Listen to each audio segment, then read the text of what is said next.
Kaibigan, may tanong ako sa'yo. Ramdam mo ba na parang may humihila pababa sa'yo? Yung tipong kahit anong gawin mo, parang may humahadlang sa kapayapaan at saya mo? Kung oo, hindi ka nag-iisa at may dahilan kung bakit nangyayari yan. Bago tayo manalangin ngayong umaga, nais kong basahin sa inyo ang Juan, chapter 10 verse 10. Ang magnanakaw ay dumarating lamang upang magnakaw, pumatay at manira. Ako'y naparito upang sila'y magkaroon ng buhay at magkaroon nito ng kasaganaan. Mga kapatid, hindi lang kwento ito. Totoo ang sinabi ni Jesus. May kaaway na gustong sirain ang buhay natin. Pero may mas makapangyarihan pa. Siya mismo, si Kristo, na dumating para buuin at pasaganahin ka. Kaya hinihikayat kita na manatili hanggang dulo ng video na ito dahil may espesyal tayong panalangin para sa'yo. Isang panalangin magpapaalala kung sino ka sa harap ng Diyos at bakit hindi ka dapat sumuko kahit anong laban ang kaharap mo. Kung gusto mo pang makarinig ng ganitong mga mensahe at panalangin araw-araw, huwag kalimutang i-subscribe ang channel na ito, i-like ang video, at i-share sa mga taong mahal mo. Dahil ngayong araw, baka ito ang mismong salita ng Diyos na magbabago ng direksyon ng buhay mo. Maraming tao ang naniniwalang ang mga problema ay basta-basta lang nangyayari. Swerte o malas lang. Pero malinaw ang sinabi ni Jesus, may tunay na kaaway na gumagalaw sa likod ng mga pagsubok natin. Hindi siya nakikitang may sungay o buntot sa totoong buhay. Pero ramdam mo siya sa discouragement, sa takot, at sa pagkawasak ng relasyon at layunin mo. Ang misyon niya? Simple pero mabagsik. Nakawin ang lahat ng ibinigay ng Diyos sa iyo. Patayin ang apoy ng pananampalataya mo at wasakin ang kapayapaan at kaligayahan mo. Hindi lang niya gustong guluhin ka saglit. Gusto niyang mawalan ka ng pag-asa hanggang sa sumuko ka. Pero narito ang magandang balita. Hindi tayo iniwan ng Diyos na walang armas. Sa salita niya makikita natin ang tunay na kalikasan ng laban at kung paano ito mapagtatagumpayan. Sa pamamagitan ng pananalangin, pananampalataya, at patuloy na pagkakapit kay Kristo, matatalo natin ang mga bitag ng kaaway. Kaya huwag kang bibitaw habang tinatalakay natin ito.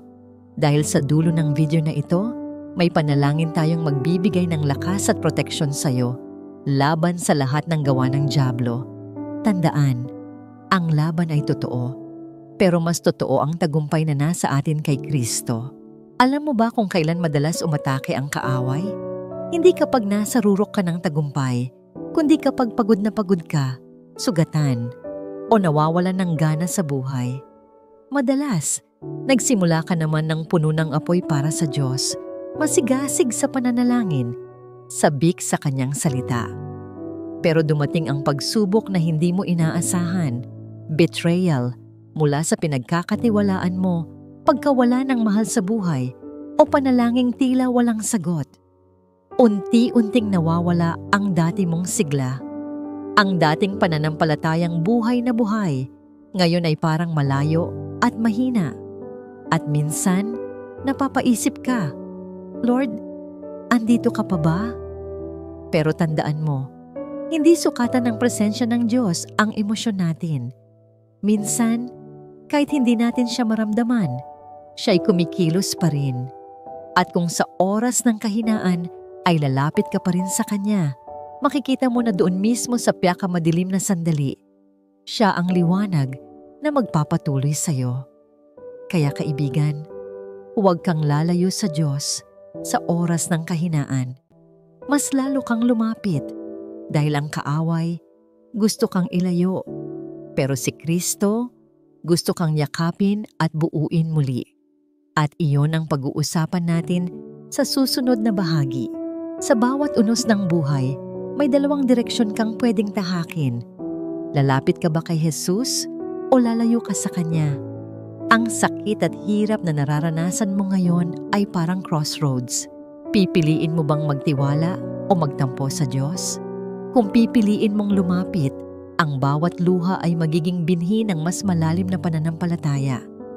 Ang sugat mo ay magiging patunay ng kanyang kagalingan.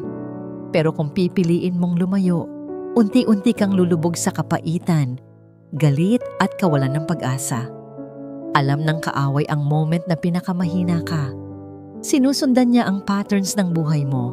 Hinihintay niyang mapagod ka, mawalan ng gana, o maramdaman mong mag-isa ka. Doon siya magtatanim ng kasinungalingan. Hindi ka mahal ng Diyos. Wala ka ng pag-asa. Hindi na magbabago ang sitwasyon mo. Pero narito ang katotohanan. Hindi kailanman tumitigil si Jesus sa pag-abot sa'yo.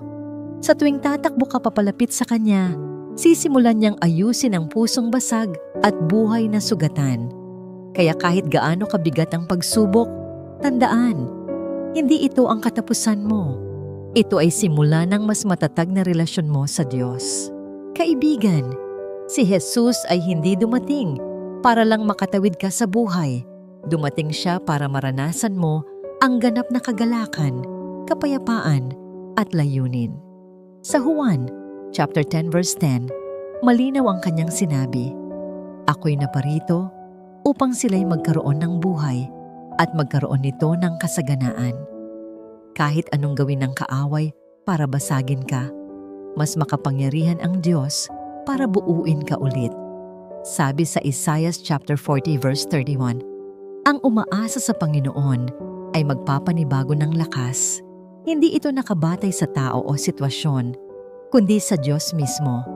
Kapag Siya ang sandigan mo, may lakas kang bumangon kahit ilang beses ka pang madapa.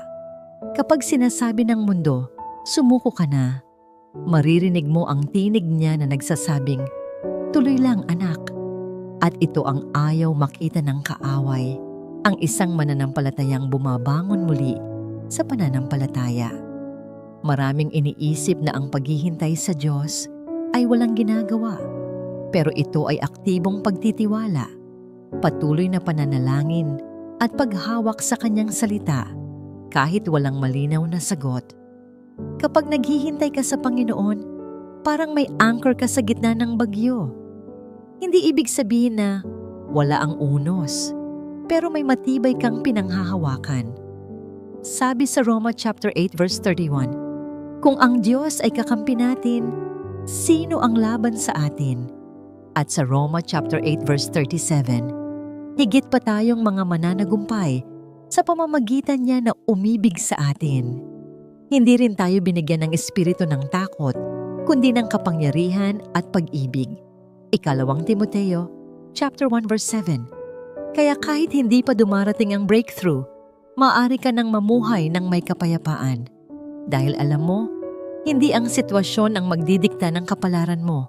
Ang Diyos ang may huling salita. Kapag dumadaan tayo sa mabibigat na pagsubok, madali nating makalimutan kung sino tayo sa harap ng Diyos. Naiisip natin, mahina ako, wala akong kwenta, nakalimutan na ako ng Diyos. Pero lahat yan ay kasinungalingan ng kaaway. Ang totoo, ikaw ay anak ng hari ng mga hari, tinubos ng dugo ni Jesus. Sabi sa unang Pedro, chapter 2 verse 9, kayo ay lahing hinirang, sariling pag-aari ng Diyos. Ibig sabihin, hindi ka basta ordinaryo.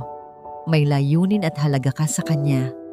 Sa oras ng sakit at kahinaan, tumakbo ka sa trono ng biyaya.